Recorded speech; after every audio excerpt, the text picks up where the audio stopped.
What's up, narrators? It's me, it's Mo. We're back on the Narratives Per Possession podcast again, and we are on the forefront. We're on the doorstep of a new NBA season in front of us. And this week, I have the pleasure of having a guest on that's going to help me talk about the New York Knicks, because the New York Knicks actually returned to the court this Thursday. They are in the 2025 NBA Abu Dhabi Game against the Philadelphia 76ers. So, before I do a brief intro for our guests, I just want to get the housekeeping out of the way. Please make sure that you like, subscribe, and leave a comment on this video. It's helping us grow tremendously, and I really appreciate that support. So tonight, we have the honor of having a Knicks Fan TV contributor. We have someone that's also writing great college basketball contributions for the Center Hub, friend of the podcast, the Center Hub. Really appreciate you. Shout out to Steven. And he is the host of the Off Ball podcast. I would love to welcome none other than my guy, Chris Lebron. Chris, welcome to the pod. Morris, what's going on, my guy? Happy to be talking with you again. Absolutely, man. I had a blast on your pod, man. Feels like forever ago, but I really appreciate you having me on the Off the Ball pod, and definitely want to return the favor and get you here on the Nearest Per Possession podcast just in time for your Knicks, man. They're about to take the floor, right? So how you feeling overall, man? I'm excited. Nervous excitement, because it is still the Knicks, so there's still you can't always be too excited, because things tend to happen, but no, I think there's a lot of optimism around in New York and feeling good. But it's crazy. I had this feeling, and maybe I'm the only person, but there's like a little bit of like I said, because I am a Knicks fan and things have tend to not go our way. They haven't won championships since '73, so it's been a long time. But I was just like, okay, I respect the Leon and company going all in on the vets and trying to take advantage of the East being what it is right now. But I'm like, what if it doesn't work? Like, what if they don't get to the finals at minimum? Like what if it and then like, because you remember everyone's gonna the East is gonna replenish, right? It's gonna there's a lot of up and coming teams. Your Bulls could potentially get back. And it's like, what if it doesn't work? Like, that's just a fear. That's just a little fear of me, and maybe it's just me just being overthinking. But yeah, there's a little bit of that going on. But for the most part, I'm optimistic. I feel good about the season. But there's like a little tiny piece that has that in my hand. Like, oh, what if it doesn't work, and then we have no picks, and we're stuck like we're Milwaukee just without a championship, So yeah, I don't think those are unreasonable. Yeah, I don't think those are unreasonable feelings. And we both live in New York, man. The Knicks is a high stake. It's a high stake game, no matter what the season, what the roster look like. There are always heavy expectations on that franchise in this city. And like it's cool, like. Like as a basketball fan, I mean, what you're saying is like so real. And I would love to even take a step back and just bridge the gap of like, the Knicks finished the last, they finished 24-25 season. I mean, getting like just like a hair close to that ultimate goal of getting back to the finals for the first time in 25 years. What have you taken away from that Eastern Conference Finals run? Because even last season was like, I imagine a lot of big expectations as a Knicks fan.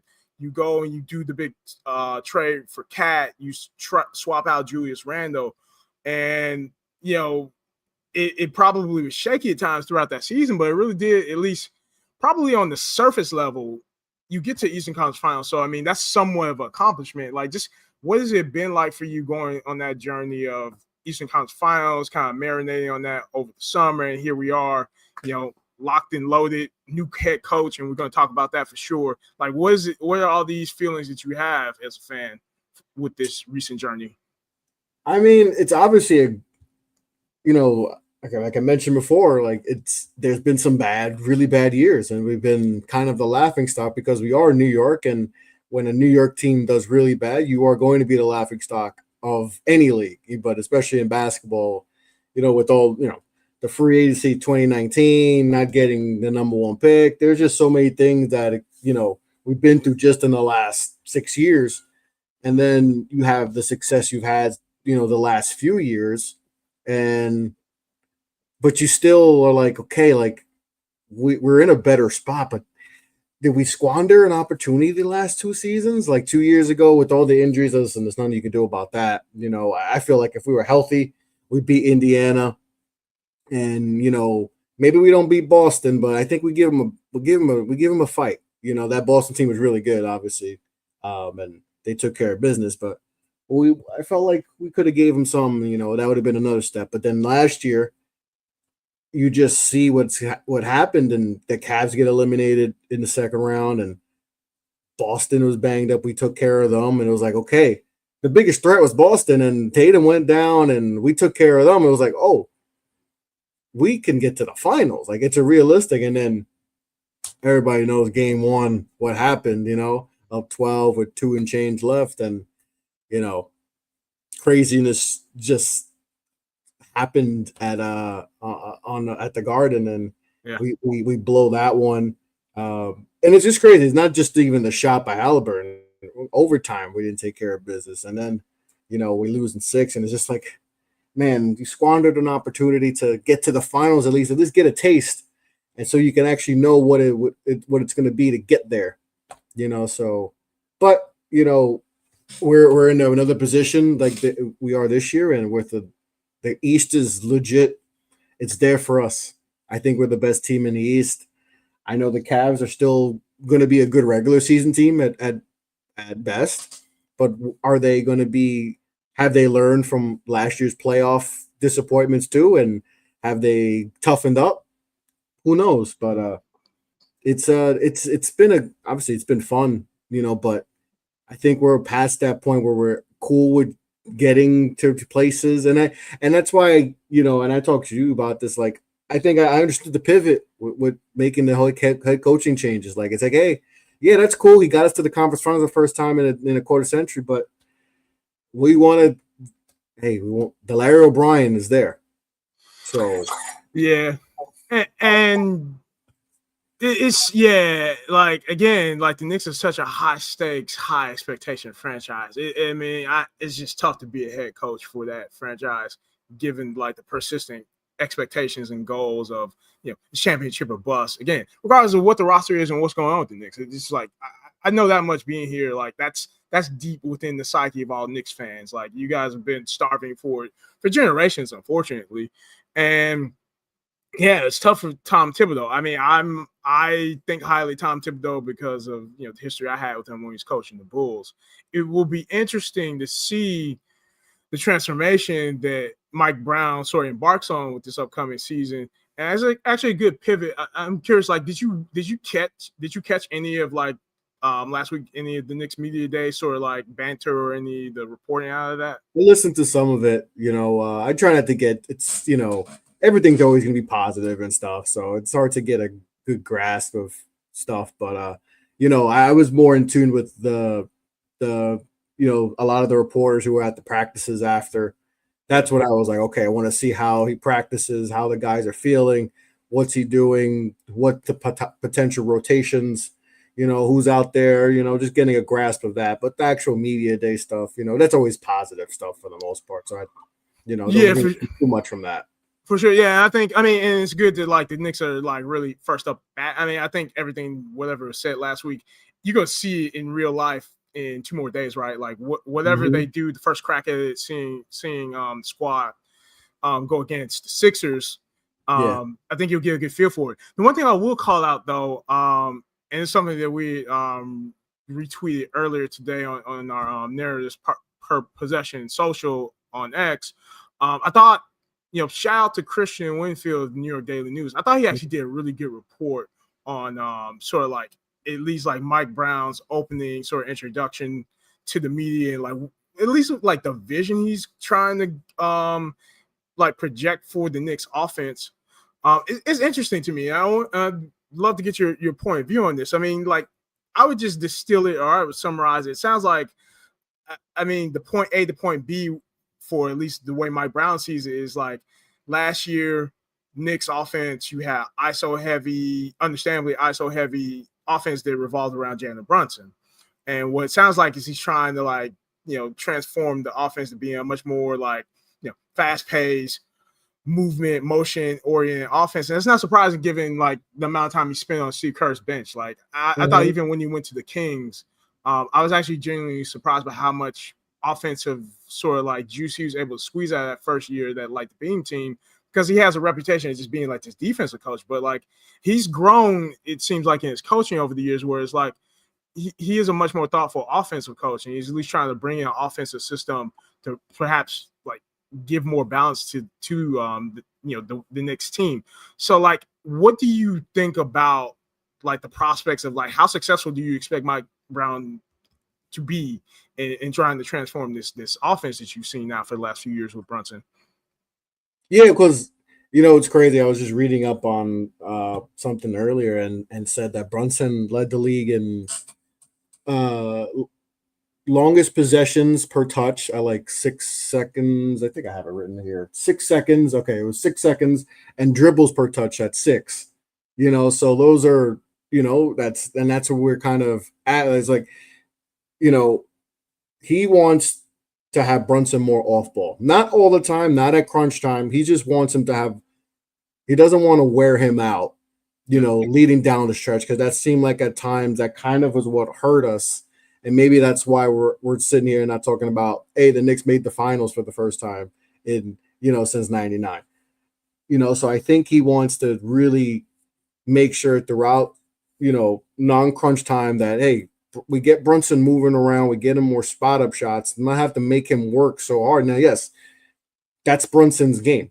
And you don't want to eliminate that, because that's what makes him great, right? That's why he's been an all-NBA player a couple times already. That's why he's been an all-star. That's why he's been one of the best players in the league which is not crazy. Like something saying crazy, like he's legit been one of the best players in the league. So you don't want to take that away from him, but you just want to, he's not a big player. So you don't want to wear him down, and you want to have him fresh for crunch time. So, and that's why I think we've seen the bench obviously get expanded to great lengths where, I think they feel pretty good with what they have, but I think Mike Brown's going to come in. He's going to make sure Brunson is not as ball dominant. He's going to make sure guys are moving, guys are cutting. And that's what we saw a lot from in his Sacramento days, and that's obviously what he learned from when he was with Kerr for all those years. Absolutely. Seeing a lot of the movements they had. And I think he wants to do that. And I think he did a good job in Sacramento. I mean, obviously it didn't end well, but it's Sacramento too. You have to put that in perspective. Like, who ends well in Sacramento? They're just one of those type of franchises where, but that first year he had things cracking. I mean, it was, yeah. And I'm pretty sure they were like the number one offense in the league also, which was just like genuinely shocking. Yeah. Like, it just came out of nowhere, and they just like setting the floor, just like everything was just being incinerated every time the beam was lighting up. It was a party in there. It felt like it was the early 2000s for a little second, and it felt like, all right, they got Sacramento back. And I always felt like Sacramento low key is like they're the Knicks of the West. Obviously the market, but like just the way, like when things are going, like they're rocking. But obviously, that only lasted for a cup of coffee, and they're back to being the Sacramento Kings, But just watching a lot of his sets and how he used Sabonis, and you try to envision that, in the high post, him, with Sabonis' playmaking, and you envision that with Karl-Anthony Towns, what he can do, and, with guys be able to cut, I think Karl-Anthony Towns is going to be, to be like kind of a secondary playmaker too. I think he can do that. I think that's in his game. I think OG and all these other guys, they're not going to be able to just stand still. Mikal Bridges, it kind of felt like he was playing like when he was first with the Suns, where he was just, a corner 3 guy.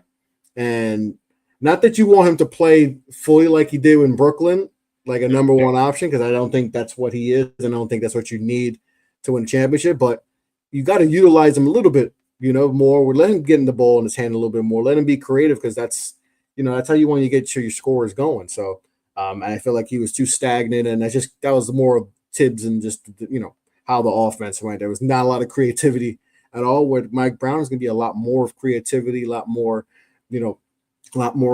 UCLA cuts. This is going to be a lot more flow and motion offense. It's going to be a lot more movement. So I think the guys are going to like the offense a lot, and it's just, it gets you thinking that this it could look like, because we've been so used to just straight ISO high pick and roll that it's, I'm actually looking forward to seeing, when they play the Sixers, coming up, how it looks. It's not going to be the full offense, but how, let's just get a little glimpses of what we can see once we get ready for opening day. Absolutely. I think the open question I will have probably, throughout the preseason and, early into once the Knicks get into the regular season is the vision, the game plan that Mike Brown has. It makes a lot of sense, honestly. It's probably the right direction that this roster, given its personnel they have, where they need to go. Because I think about even before you guys got to the Eastern Conference Finals, I thought that first round series against the Pistons, that was a real tough series. And I mean, I have to be honest, I actually thought the Pistons were going to upset you guys because they were a vicious, aggressive defense. And I think this is the thing that I've seen with Brunson. As great as he is, the best shot you have at beating him is like you really have to be aggressive with your pickup point with him. And I mean, Dennis Schroeder was picking him up relentlessly 94 feet. And that's something that actually I saw from Dennis Schroeder. If we go back to the World Championship, the FIBA World Championship, that was kind of the undoing of USA basketball in that tournament, where Schroeder, we all know FIBA Schroeder is probably going to get in the Hall of Fame, not necessarily NBA Schroeder, but it's that FIBA Schroeder where he just he clamps dudes in that smaller court. And I think we saw a lot in that first round series. And I mean, Rick Carlisle just talked about that last week with Zach Lowe, where it's that was their game plan getting to the NBA Finals. It was defense that was 94 feet. Aggressive pickup points. They weren't waiting for you to get across half court to set up their defense. The defense started as soon as you took that ball out. And I just expected that's going to continue to be the coverage or the default coverage for Brunson. So you have to be able to get him on the move and get that ball out of his hands. But all that, going back to the point I'm making, I think the open question I have, especially with Mike Brown really wanting to bring in some flavor of motion, basically, and some of those things that you learned from Steve Kerr. And also, he comes from Pop's tree as well. So, there's a lot of that, Pop Kerr hybrid probably is going to show up. What I do know about motion offense is, it's a team offense. It's going to take 5 guys that really are on the same page at all times. And, I think it would be naive to that they're just going to flip a switch. All of a sudden, they're going to look like the 73-9 Warriors or something like this. It takes time for that chemistry to build. So, knowing what you know about this roster right now, how much time do you think there's going to be a learning curve for the other 4 guys to figure out how to help Brunson do the things they going back to that Christian Winfield article? I mean, he talked about actually in some explicit terms. He talked about they want to get up and down the court pretty fast, and once they get into their stuff, it's ball reversal swinging and then making reads off of that. How do you feel about the basketball IQ of this team going into that? Because that can be a challenge. And I mean, Jonathan Kuminga actually has been kind of he's man of the hour right now because he got that deal. But that's a poster child for do you have enough ball IQ to operate in those kind of read and react things versus just ball screens or just going ISO? I think they have the basketball IQ from their guys, to buy in. But it's going to be tough naturally when you played a certain style, right? And the ball's in your hand a lot, with Cat and with Brunson, ball's in their hand a lot, and their job is to do what you do. This is why you make $60 million a year. Do what you do.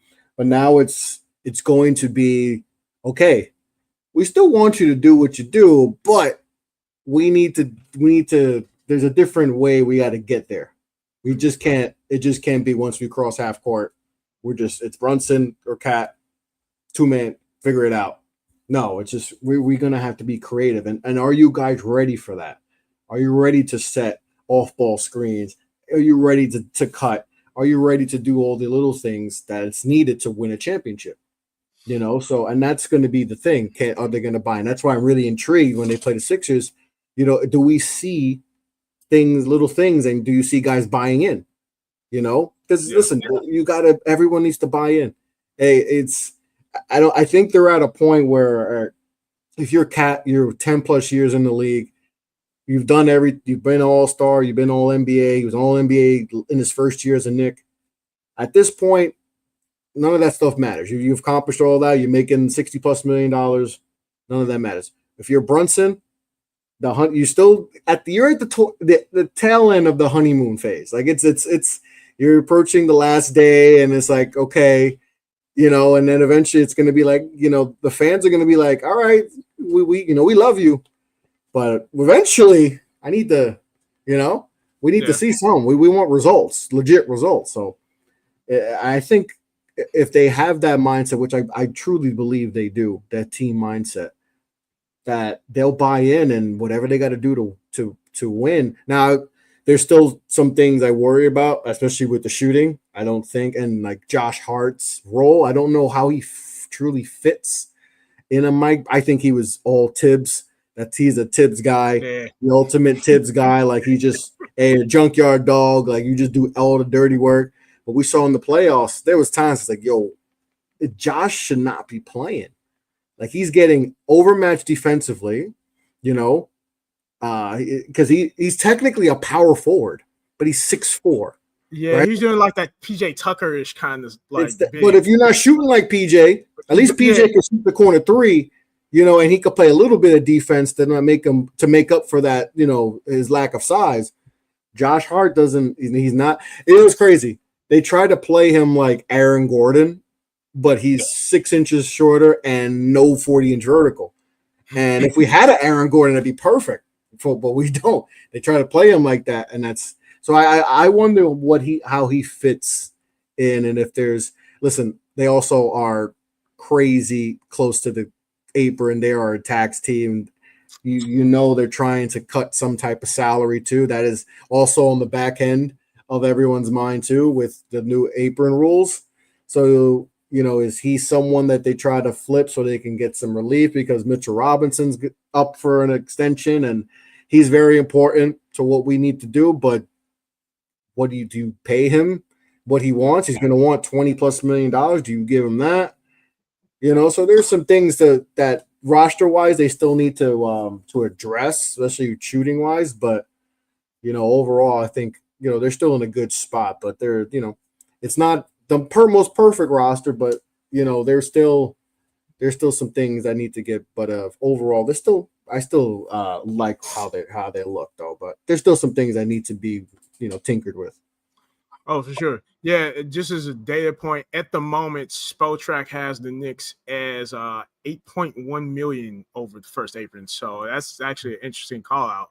It will make for some interesting observations about the Knicks. Yeah, when we get to that trade deadline, because like depending on how that trajectory of the season's going, like like how much of an appetite will the front office have to like stay as an apron team. If things aren't going according to plan, or maybe like at this point it's just all you have like to a degree you almost have to be all in because you're all in. You have Cat, you have Brunson, like the offseason moves right. So it was going to get Yabusele and Jordan Clarkson. So it's like seems like more or less the team's tapped out as far as like trying to do big roster changes. Yeah, and listen, I still think, like I said, they're all in. Like the youth movement listen, as someone who's a big draft person and still believes in developing young players, like a part of me still is like, I hate that they're going fully all in on just vets and, guys in their late 20s, 30s, I still believe you still got to develop young players because you don't want to be in a situation where you're Milwaukee and you're just, trying to find pieces here and there to try to make your guy happy. Now they have a championship, so I think it's still it's different because you got the ring and it was worth it, but in a situation like I mentioned before with us, if we don't win it or anything, like this could, like in the back of my mind, I still have that, like, but it's interesting with how everything goes with the cap and what they can potentially, I still think if they think this isn't working, like, I don't think they're going to blow it up. I think they're like, yo, we're gonna swing for a grand slam. Like we're gonna go what we're gonna call Milwaukee. We're gonna call whoever. Because listen, the Luka thing opened up the floodgates. No one knew that Luka was available Yeah, until Dallas called the Lakers and said, hey, Luka's on the table. You want to talk? Oh, is he? Who do you want? Andy yeah, Davis. That's it? Okay. yeah, All right. Deal? yeah. We're forever Well, a new NBA because of that deal. right? Because what's the worst they can say? No. Then they say no. And because I remember when the Knicks were trying to find their head coach. Remember we kept getting turned down and people were like, "Oh, why would it?" Hey, man, we're gonna call every coach. Udoka, you free? No. All right. I think they called Billy Donovan. But no, you want to talk? Yeah. Yeah, I mean, They just call everybody and say, "Hey, man, we all in. We trying to shoot for everyone. If Pop could come back and he healthy, hey, call Pop. You good? You want now? Steve Kerr, you good? Spo. Spo would never happen. Obviously, Pat Riley would rather die than let that happen. Do that to let's help the Knicks out. But you gotta. I think once you go all in, you're all in. There's no like let's try. No, you can't replenish picks back. It's never the same when you try to get your. So it's all in, baby. It's all in. So like, it's if it does go off to a shaky start or like the first half is like it does. It's they're 500. Let's just say let's go crazy. It's 500. Hey man, there's nothing that I don't believe Leon would do to try to fix it in a hurry. So I think everything's on the table. I don't think staying put as what there is as they are right now is like I said. If things are going bad, I think they'd be like, no, hey, Giannis, anything. I think the Knicks is fully all in. They're gonna try everything possible to get this team, to get a trophy. So it's yeah. gonna be I interesting. mean, you don't fire a coach after he just got you to Exactly the right. conference finals. If the stakes aren't high, so yeah, It's I like would agree. Toronto. It's like what Toronto did in 19. Like Dwayne Casey was coach of the year. They had a team that was a very good team, right? Just couldn't Yeah, beat LeBron. And then, they're like, all right, we don't think Dwayne Casey could get us over the hump.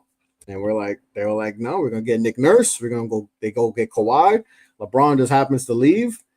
Everything just fell in. They're like, we're taking advantage. And so that's why I always go back to that. Is like that's what it feels like with the Knicks right now. I was like, it's a kind of similar situation. They didn't get a Kawhi level player, but like LeBron leaving in 19 is like, Tatum's out, Halliburton's out. It's like you equate those two guys are like a LeBron, so you're like, hey man, you're the team that took you out the last 2 years is not a relevant team. yeah, They are going to be a lottery team. So you don't got to worry about that. Boston, they still got a solid team, but you should beat them in a 7-game series if you come across them again. yeah, So it's like everything's there, and you got to hope that the pieces just connect and things go because if things go awry, it's New York, so they could get nasty real quick. As much as people are really liking Mike Brown right now, if he's not winning games, it could be one and done. It yeah, could be one and yeah. done. It I really mean, could. yeah, no, especially, I mean, big part of it too. I mean, the city, like, yeah, I mean, if the media decides it's over, then it's going to be an uphill battle for Mike Brown. This question I have, like, especially since you mentioned Josh Hart, and I'm curious, like, where you are on this topic because it's come up quite a bit, like in media and on the timeline also is like, do you start Mitchell Robinson or not going into the season? Like, where are you on that, or like, who is the quote unquote fifth starter for the Knicks? I think I think the way you handle like Mitchell Robinson is, and somebody brought this up with Steven Adams, and his situation because they're kind of similar with they've been dealing injuries. Is you know you essentially on like a back to back whatever. You just say take the night off. That's you're taking the night off, and then so we can have you. I think it's something that's a situation you want kind of just to preserve them. Because Steven Adams is going to be very important to what the Rockets do, and Mitch Robinson's very important to what we do. And if he's not on the court, we really are a completely different ball club. And I think that's how they got to preserve him, where there's like, we're going to play you 20, 25 minutes. You're not playing on back-to-backs. For 3 out of 4, you're only going to play 2 of them. It's something like that, and how you preserve them. So the 5th spot, I think, is going to be, it'll be Hart, it'll be Mitch, just depending on if it's a back. I think that's how you kind of had to work that, because Mitchell Robinson, we were playing him the 2-man lineup, it was working, and even when Cat was playing with Gobert, initially it didn't work. That first year it was not good, but then they kind of figured it out. That's what good coaches do. They figure it out, and it worked the next year, and they got to a conference finals. So I think we'll see some of that. We'll see Mitch start some. We'll see him, not play in other games. That's how I think they're going to use him, because they got to preserve him and see if he's worth giving him an extension, because that's also going to be on the table.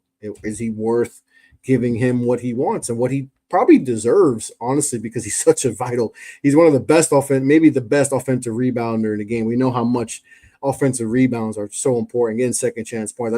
2 years ago, him and Hardenstein that was the best big man duo in the league. They were giving us how many crazy second chances. Everyone knows the play where Hardenstein grabs the rebound, kicks it out to Devo, and Devo hits a shot versus Sixers. Yeah. So we know how important that is. So I think there's going to be a few guys in that 5th spot for the Knicks. I think they'll be, that'll be like a rotation of who gets that 5th spot, depending on Mitch and how he's feeling throughout the season. Yeah, and certainly, I would imagine like matchup dependent as well. Yeah.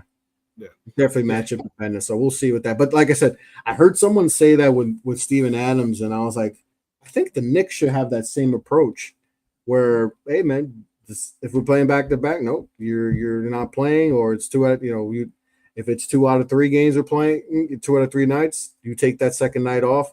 We need you for the postseason. That's how we're going to do. Hey, they can call it whatever it wants, load management. That's exactly what we're doing.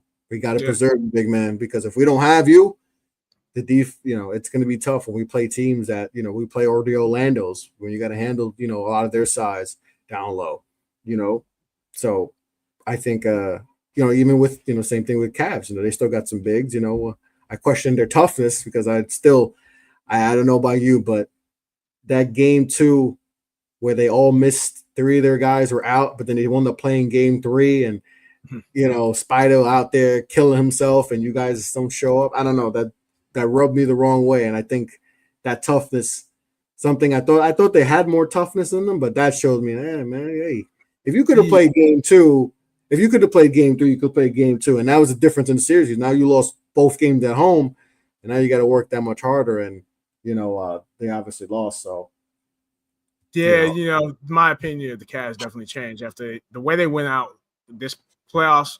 There's really no more excuses for them, because it's like as dominant as they were in the regular season, just go out like that flat. Like, toughness is an opposite word for them, because they're gonna really need to dig deep, and they gotta find something that's gonna keep them like locked in for 16 games in April and May, because it really isn't any more outs for them. Like, they just, I think they're on front watch at this point. I hate to be that blunt about it, but they've had the runway of being the team where it's like, okay, you saw them, methodically build up to what they are. The talent's there, obviously, but for whatever reason, it's just not clicking in the playoffs. And this is now with a new head coach. This is now with, Evan Mobley leveling up, right? So they got a lot of, I might argue that, they probably have higher stakes, honestly, at least within their own building than the Knicks do this season, because, Knicks at least got the conference finals. What the Cavs done yet. And the Cavs cleared everyone by 10 games last year in the East, just to get bounced in the second round, Donovan Mitchell was all NBA, Mobley all NBA, all defense, all these things. And to get bounced by a team that you should have beat, I always say this. Detroit, we needed that Detroit series badly because it helped us build that toughness, to beat Boston in the next round. That's what we needed. And maybe for the Cavs, maybe that was their moment. Like, oh wait, we what happened? What did we do? If they don't learn from that, then Yeah, it's gonna be tough. it's gonna be definitely tough. So going back to the Knicks, the other thing that's intriguing that I want to get your perspective on. So you are going into the second season of this like supercharged roster where now you have Cat on the roster. We talked good bit about Brunson's game, how that needs to evolve for his upcoming season. What do you like? What do you want to personally see? What new wrinkles do you want to see in Karl Anthony Towns this year in the second campaign with the Knicks in terms of every quote unquote superstar, everybody that's considered to be like a superstar level, like they need to bring something new to the game every season. Mm-hmm. Like what are you looking for in him that maybe you didn't see last season? I know a lot of people would probably say, "Oh, the defense, it is what it is. He's gonna be he's slow footed. That's never gonna change. You just gotta live with that." And that's why I think Mitchell Robinson is very important to have him on the side because he can make up for a lot of those. If he gets blown past it, Mitchell Robinson's a great recovery defender. To me, quicker decisions. In this offense, he's going to be tasked to maybe having the ball in his hand on the high post and make crucial reads. Quicker decisions. But when he's in the post, making it felt like at times when he's in the post, he's still trying to figure out his move, his counters, how he's going to attack, how he's going to jab, is he going to jab? Boom. There's too much thinking. And there was a few possessions in the Boston series where Jrue Holiday is on, and I understand Jrue Holiday is a very good post defender for a guy his size, but he's still 6'4". Yeah. You're 7 foot. You need to win that every time. Now he's going to make it tough because he's low center of gravity, but you still have to win that. And it felt like too many times he's overthinking. And I remember I'd be talking to friends in the chat. I'm like, why? They're like, oh, Jrue Holiday. I was like, I don't care how good of a post defender Jrue. He's 6'4". This guy's 7 foot. He needs to understand and make quick. Just be quick. He thinks too much. He's trying to, and that's never going to work. So quicker decisions. He makes quicker decisions, and that's what I want to see. And in the offense where he's going to be tasked to having the ball in his hand a lot more, he needs to be able to make quicker decisions. Guys going to be cutting at the fine open. He's got to essentially be the secondary player because one thing we do lack is we don't have no playmakers.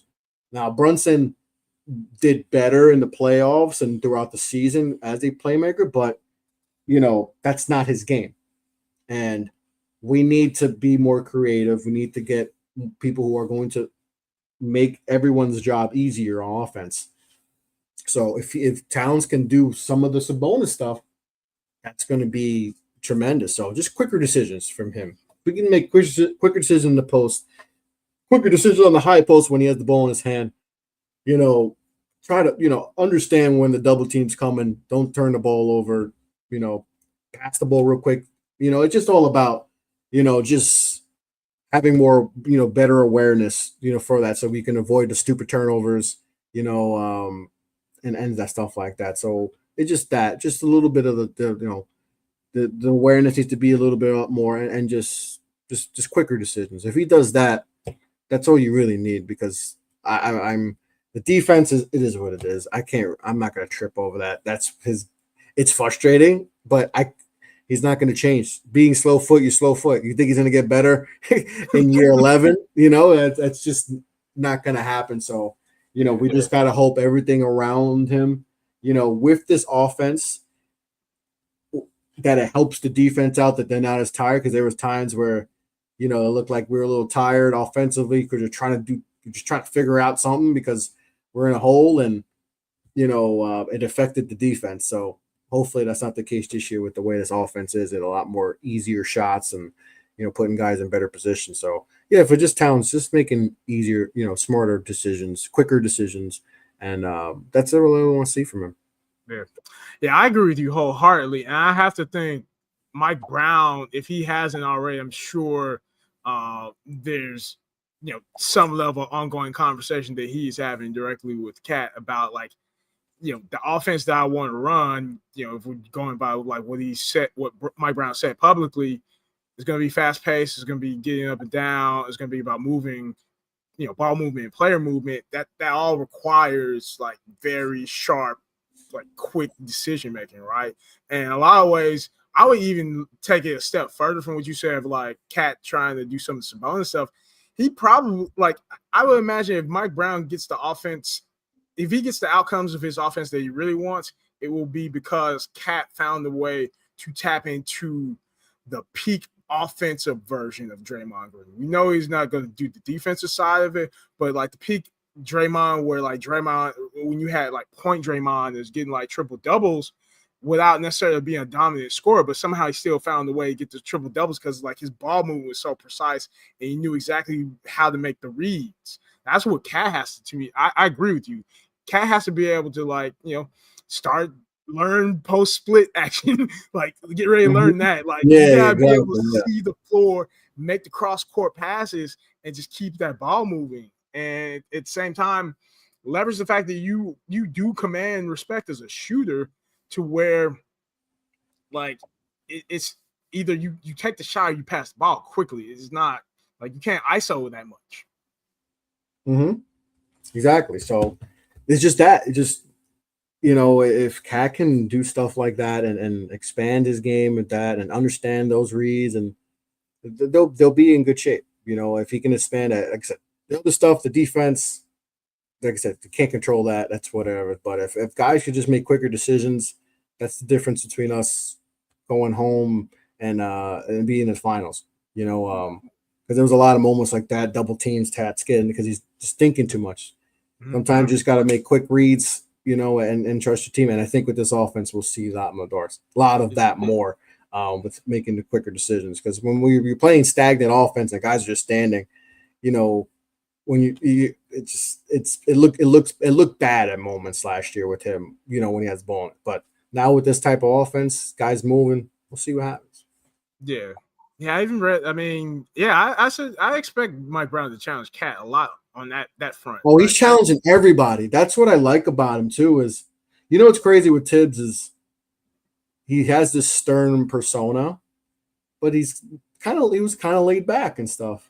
He's a player's coach for the guys he trusts. Yeah, for the guys like Randall, he gave him free flow. I mean, he turned Randall into an All NBA player, which I don't know. A lot of people thought Randall had that in him to be an All NBA, but he turned him into All NBA. So, if he trusts you, I mean, he trusts Derrick Rose. There's certain guys; those are his guys, and he's loyal. I mean, he's a hell of a friend. I love him. He's my friend because he's loyal. He's loyal to a fault, but he's loyal. So you respect that. But Mike Brown's not going to be afraid to be like, Brunson, what are you doing? Cat, what are you doing? Yeah. He's going to challenge him. And that's sometimes, we don't see a lot in today's basketball because some of these guys are making 7 times more than the head coach, 10 times more than the head coach. So there's a lot of pressure from coaches to they don't want to, tell a guy who's making 10 times more what to do. But sometimes, you still need to get coached at times, right? That you get coached up when you're in the youth and you get yelled at. You still need that when you get older. Even as a regular person, sometimes you need your mom to be like, "Yo, what do you do? Call the doctor. Come on." Do stuff like that. You tell you to, let's get it together. So you just need that. Basketball. Yeah, you need that accountability, right? Accountability, that's man. What you want. You got guys making the crazy 70, 60 guys on the team making a lot of money. It's hard to tell those. It's really hard to get through to guys who are pulling in Bentleys and Porsches and Lamborghinis and stuff. It's hard to, but you want to win a championship? Hey, I'm gonna tell you like it is, dog. And it's all about accountability. Spoelstra did it. He learned that from Pat Riley. Pop did it. He held his stars accountable. Yeah. And those guys were winning championships, so you want to win a championship, things got to change.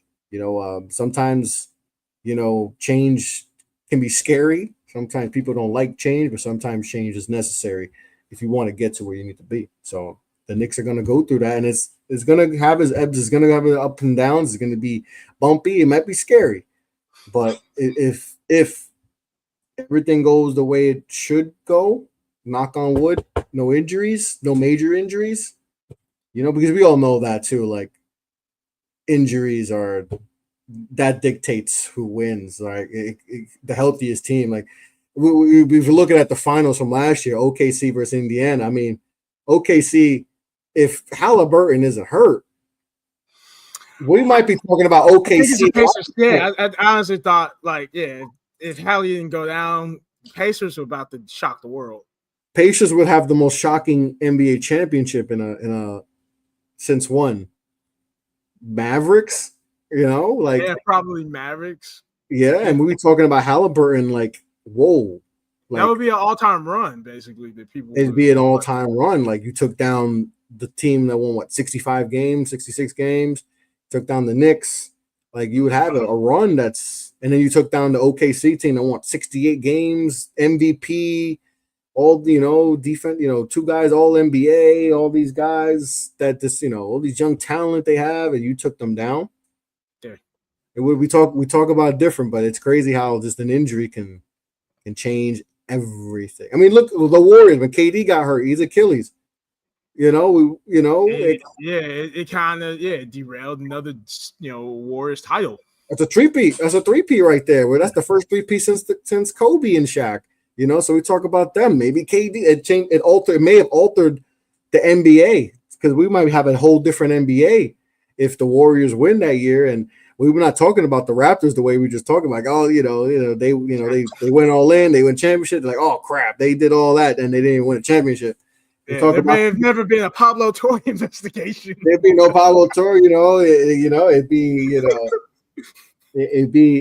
that stuff's crazy, man. That stuff is crazy, but it's that's the great thing about basketball though, because like one thing I like to do on sometimes I do on my pod is like we go back in time and we try to manipulate time with all these like special occasions that happen, like the Brandon Roy injury, how much that changes the landscape. Shaq leaving Orlando to go to the Lakers, like what if he stayed? How much does that impact the East? How much does Kobe and the Lakers still, is that a thing? Or is Kobe T-Mac, where a great scorer, but just can't get past because he just doesn't have that. He never has that other guy.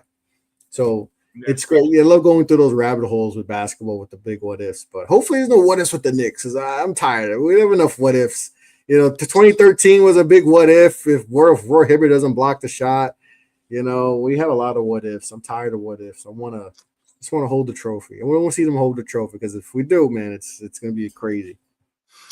Yeah, I mean, there's probably no better season than this one coming up because this is the season. It's definitely Morris, different. Yeah, because just think about it. Everything is aligned for you to get to the final at minimum. Because listen, the West is whoever comes out the West, that's going to be a battle. And that's we'll worry about that when that happens. But the East is there. Because then if it doesn't happen this year, next year, Tatum's coming back. You might have the Hawks a year older. Maybe they figured things out with some of their young pieces and Trae Young. Orlando, is going to be there. Powell's going to be another year older, another year more experienced. Maybe he's finally going to pop. You're going to have abundance of teams, maybe Chicago, you guys figure it out. So it's like, this is it. Before these other teams, get back and, you're still going to have the Cavs there, Giannis, who knows what happens with Giannis if, with Milwaukee. This is it. This has to be it because then next year it's like, oh, crap, Boston's back. This team's back. That team's back. Oh, crap. Now we're back to Indiana's back. Halliburton's back. So they're back to being, a pest for us. So it's like, all right, this is, and it's not like we're OKC where we got guys in their mid-20s and 22, 23 that are going to be budding stars. Guys are in this 29, 30 years old, getting up there. So you got it. That's why I mentioned early in the show, there's that little tiny piece of me that's like, what, this doesn't work and we're screwed. because everyone else has young stars that are in their early 20s, and then we fall back to the pack, and now we're just back to being just a whatever team. And then just because 2013 it reminds me some of that, not to the full extent, but like that happened. We went all in with all the vets, and it backfired, and then we went through a long stretch of being back to being, a bad New York Knicks team. So hopefully that's not the case. But there's still, like I said, there's still a little tiny bit that thinks about the what the worst case scenario can happen, because the worst case scenario scares the living daylights out of me. So I try to keep that way back in there, all the way back there, because there's a lot of positivity right here. But there's a little part that sometimes creeps out, and it's like, all right, but I'm like, all right, stay back there. Let's not. Because, like I said, I'm big on developing young players, drafting players. That's to me, that's my core. I believe that's how you win championships. We went a completely different route because we failed at drafting good players and developing good players. So we had to go this route. Now, luckily, we figured it out to an extent, but there hasn't been a good track record of this having success. Yeah. So that's what worries me, but I'm still going to be positive, going to be overly optimistic. Yeah. You bring up an interesting point about the drafting and sort of like the miscues are not hitting the mark on that. In a lot of ways, really, the Knicks resurrected themselves by going a completely different way, which is, I think, perhaps underappreciated to a lot of people if you're not like really into the wonky details of like how business works in the NBA. But it really is like that whole CAA relationship of you go get Leon Rose, Worldwide West, and then all of a sudden like you get the whole cadre of all the CAA guys come in, and it's like very much like what the Lakers and LeBron James have done with Clutch. It's a different it's not like an easy copy model either, but it is kind of like the I don't know, like the exception to not necessarily being great at drafting. Like you really have leveraged that talent relationship, I'll call it. Relationships matters. Like, I know we haven't gotten like the big name that people maybe thought, but to be able to get Jalen Brunson and having the hindsight to be like, there's more to his game than what we saw even in Dallas.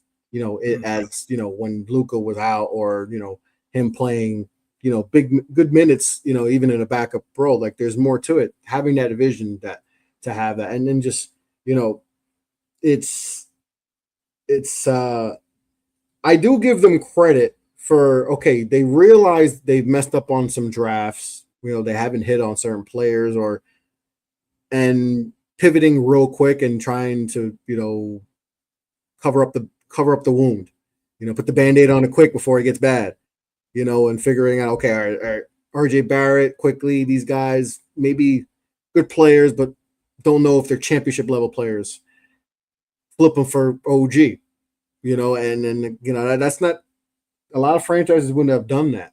That's a tough thing to do for a guy you drafted too and you've seen develop. And now, they're good players, but are they championship level players? And that's when I think that was the move that really, and obviously Julius Randle too, like getting him, being like there's more to his game than what we saw. And we didn't get KD and Kyrie, but we think this guy could be a good player. And the first year didn't go great, but then second year he went all NBA, and got us to the playoffs. So I do give him credit for figuring out, pivoting from some of the blunders, or just not hitting the guys they drafted, maybe not popping the way they thought. They were like Obi Toppin never blossomed the way they probably thought. So they were like, we gotta get rid of him. And yes, he's in a better system, definitely, that fits him a lot better. Obviously, playing with Halliburton, if you're a lob threat, that he got paid off that, so I do give him credit, but still I'm still a proponent of, you have to develop player. I mean, we just saw who won the championship. They developed their guys, even the Pacers. Now, they didn't draft Halliburton, but they got him after year one in Sacramento, and said, yeah, he's it. Yeah, We put the want ball in him. his hand, and he leveled up like Yeah, tremendously. And then we they hit want him. on Neesmith and Nemhard. Like that, those are also like Nemhard, true, second round pick. yeah, Neesmith was on true, the bench with yeah, Boston because he's a wing. He ain't gonna play. They pick him up, and now he's a big reason why we lost the series because that game one we hit 4 threes in a row. He looked like he was Kevin Durant. So they pick him up. Obviously Miles Turner isn't there anymore, but Miles Turner, the way they developed him, yeah, throughout the years, and so even TJ McConnell getting him and him being a pest and being that being a positive impact for Halliburton, that helps. That's a great backup. That's a great point guard backup. Point guard duo. Like you don't get a lot of duos like that. So to me, yeah. I'm still big on development, man. Like I still think that's why part of me is still, a little weary about going all in on just the vets, but that's that's what they want to do. That's what they feel like. But to me, you got to be able to draft, dude. If you can't hit on draft, I mean, I know it's easier said than done, but if you just hit on one guy, that that can take you a while, take you a long way. But It gives you the runway you need to go like year in year out in competitive yeah, posture for your team. exactly. And I will also realize that there's a lot of bad general managers in the NBA. There are too many. I mean, I'm not going to sit here and say I know everything, but there's sometimes I'm just like, I don't know what these guys are doing to draft. Like, how are you, and then also you start to the top ownership, just, constantly hiring to certain organizations. I mean, I'm sure you've gone through it a little bit with the Bulls. Like you Yeah, kind of feel like, what are we doing? Like we drafted this like, why do we keep missing? And I felt like that with the Knicks. Like, why do we continually miss? And it's just like, there's a lot of bad basketball evaluators that just don't understand basketball and why they're still. That's why the Kings are constantly where they're at, and the certain franchises they're going to be in the same spot year in year out. I realize that there's a lot of bad, especially when you're a team that can't do what the Knicks do and get guys to come here. You got to hit in a draft. So for the teams like New Orleans and all these teams that are just constantly in there, it's tough. It's tough being because when in basketball more than any sport, you could be in the bottom for a long time. yeah, It could be like football. You draft a few good. If you draft a good line, offensive line, defense, all right, we're back. You could take 2 years and you figure it out. yeah. Baseball, you can turn it around relatively quick. Free agency, you go sign a one, so whoever, the Tani. But basketball, yeah, man, it's you draft the wrong player, that messes up everything, and then you're in hell. Yeah, it's just there's an outsized influence of like a single player or like a single decision can really set you back horribly. And I mean that's the crazy thing about the NBA. It's like it is insane how much has to really go right at different levels of the organization. And you need the luck of the ping pong ball. Yeah. In the football, you 0-16, 17, you get the number 1 pick. Basketball, you go 0-82 and you can get the number 4 pick. Yeah. So you gotta understand that you don't have that. Like, you got to be creative. You got to think outside. If you're the Nets, you get if you suck this year and you don't get the number 1, 2, or 3 pick, you got to figure out, all right, what are we gonna do here? And a lot of teams can't figure that out. They rely like, all right, we're gonna rely on the lottery and getting the number 1 pick. But who had the number 1 odds this year? Utah. They got the 5th pick. Yeah, and it's crazy. I mean, Dallas had what? A point something, a 0.8, whatever it is, and they went through the Luka stuff. They're like, oh, there's no way they're gonna get blessed with the number 1 pick. Like, oh, here's Cooper Flag. It's Cooper Flag. Congratulations. Just get it. It's not just like it was last year's draft. I was like, there's not really like a true blue chipper. This year is like you got maybe one of the best blue chip prospects we've had in the last decade behind like Wemby and stuff, and you get blessed after trading Luka. That's just like it's insane. Yeah, it's insane. Look. Sometimes things get thrown into your lap. They're like, they can't mess this up. But some organizations learn how to mess it up no matter what. They do. So, Chris, let me wrap up on this final question about the Knicks in this upcoming season. I mean, it's pretty obvious, right? I mean, just from what we talked about, I mean, like it has to be in terms of expectations for this organization. Like it's NBA Finals or bust for sure. Easily. And you bring up like the apprehension or the anxiety that you have as a Knicks fan of like, oh, if this doesn't go right. And I think that's a compelling sort of like framing of like the season that you're about to embark on. Like, if that fear is unfortunately realized, what are the things that need to be on the table for the organization? Like, what do they need to do if for some reason they don't get over the hump this year? Like, what's next to try to like get to the next level with this team? Is it somebody on the roster? Is it a short tenure for Mike Brown, or like what else is there to what stone can be turned over? Unfortunately, they're gonna just have to keep going at it and figure it out. And that's why I talked about this before.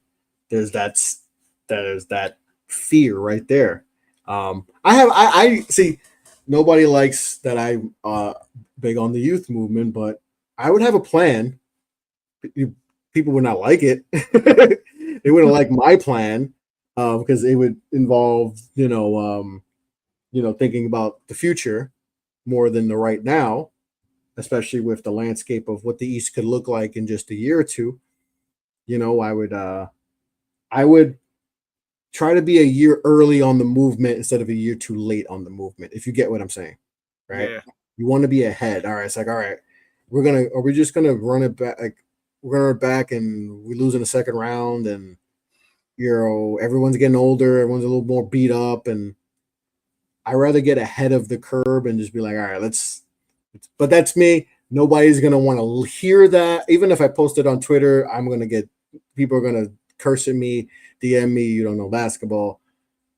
Because I did this a few years ago when I felt like, okay, I don't know, when they had the RJ Barretts and all, I was like, this ain't it. Guys, this ain't it. They're good, but this isn't gonna help us win a championship. And they pivoted and they got out, so they made some moves that, okay, I get it. But if things go bad, I don't even want to. I might have to move, bro.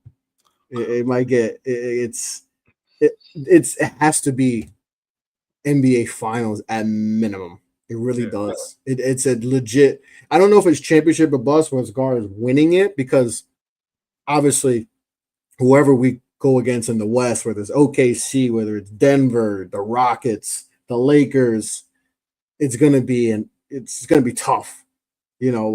Obviously whoever the matchup is, maybe we'll have a better shot, but there's certain teams where it's like, all right, they're better than us. So you would, obviously you want to see them win, but you can understand why they lose to an OKC or something like that. A team that just has so much, firepower that is just too much. But you got to get to the finals, and if it's not, if it's anything like, if you get to the conference finals and they lose and guys get hurt, you can understand that. Or even if it's just a straight loss in 7 versus the Cavs or in the Magic, you can almost understand. Maybe Paolo just absolutely took another step and he's looking like he's like LeBron James. He's just absolutely on. And then you'd be like, oh, and that would also make you think like, man, he's on the rise too. Maybe, so maybe that. But if it's like a second round exit or a first round, I don't want to know what's going to happen, because people are going to get fired. Trades will happen because you don't do all this to get to the second round and lose. Yeah. If there's no injuries, if this is a relatively healthy team, they should get to the finals. But if it's anything less, Morris, if it's a second round exit or even worse, the first round. Listen, we almost lost in the first round this year. We almost lost. It's like that close. If Detroit had if this Detroit team had an extra year under their belt, same team, but they were just a year, they had an extra year together, they win, because I feel like them not having the experience was why they lost. If Cade had a playoff series under his belt, I think he performs better, because there were some late game situations where he wasn't ready for that. Yeah. So to be honest, I think there's a I mean, it's an underappreciated what if about even the Pistons last year. I mean, if they had healthy Jaden Ivey, I think that might have been enough of a difference maker because Stewart was hurt too. Yeah, he was hurt. Like his shooting was already improving, his 3-point shooting was already improving, and I think he is I think he's growing into the ideal complement to Cade because he's such a lethal transition threat. Like he's unguardable in transition because of his burst. Mm-hmm. And I mean, he gives sort of like I'll say like a more aggressive downhill attack than Cade. Like not that Cade isn't good in downhill, but it's like it's like when Ivy gets his head of steam, nothing stops him. Yeah, and it keeps the pressure off Cade because Cade felt like he had to do everything.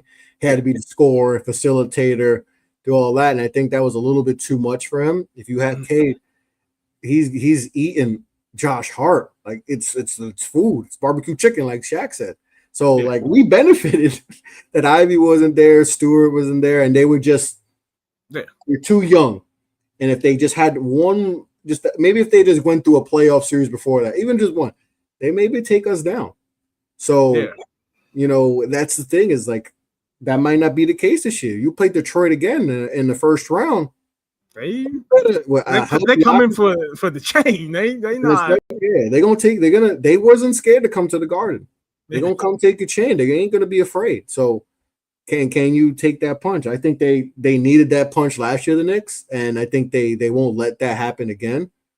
But hey, that Detroit team is going to be another year better. They added Duncan Robinson, you know, so you know, and just Cade's another year older, more mature, understanding it. Ivy's going to be there, you know, if he's healthy. That's a team that you got to really be. You know, Duran's going to be another year older. Stewart, they got what you need to get you aggravated, and they got us. They had us for a little bit, but I just think we were just a little bit more veteran savvy, so we didn't let it get to us too much, and we just knew how to handle late game situations, and they just weren't ready for that. So, but hey, that's gonna be different this year. You see them, and like I said, if you play Detroit in the first round, they take you out, man. It's going to be scary hours, but I'm trying not to think. No, don't let me think that negative because that's going to be the back of my head thinking about stuff like that. I don't want to think about that. That makes me sick, you know, to even thought of. But I feel like in basketball, there's a lot of teams don't have that emergency kit in case everything fails. Yeah. Like everyone has they probably have their plan A, their plan B. Well, what if plan A, plan B, plan C, everything just goes haywire? Like, do you have a emergency kit to figure out, mayday, we got to figure out, this was the worst case scenario. Like, we all didn't think the worst case scenario could happen, but what if the worst case scenario happens? Like, what if we lose 55 games? Like, what is just thinking, like, what if that happens? Like, if you're a team that's supposed to win 55 and things just go away and now you're really bad because guys are getting hurt, guys are just not performing. Like, what if Cat just goes down he goes down a drop, he falls, he's just not the same. He goes through that precipitous drop that sometimes bigs go through. Maybe this is the year he falls. His production goes down. What if Brunson's starting to, like, we don't think about that, but stuff like that, we've seen it before. Teams out of nowhere just go down. I mean, the 2013 team went from a 54-win ball club to winning 34 games. We were on a 20-game drop. Missed the playoffs. Well, I think you framed it perfectly, right? Like, it has to be finals this year. And if it isn't finals, then somebody within the Knicks organization should at least start asking themselves the question, like, what does a pivot look like? Do we need to, like, maybe it's not a hard pivot button we press, but maybe we got to flip a couple of switches just to, like, keep this thing moving in the right direction. Because, it's just, this is a franchise with lofty expectations every single year. The city has lofty expectations for that franchise more than anything. So, again, we have the Knicks coming up Thursday afternoon against Philadelphia 76ers, noon on NBA TV. I know, Chris, you will have copious amounts of Knicks coverage for everybody and Knicks fans. So really looking forward to that and looking forward to, just keeping up to date on the Knicks through you, man. So I really appreciate you having you on the pod tonight, man. Before we get out here, definitely want to let you plug your work, man.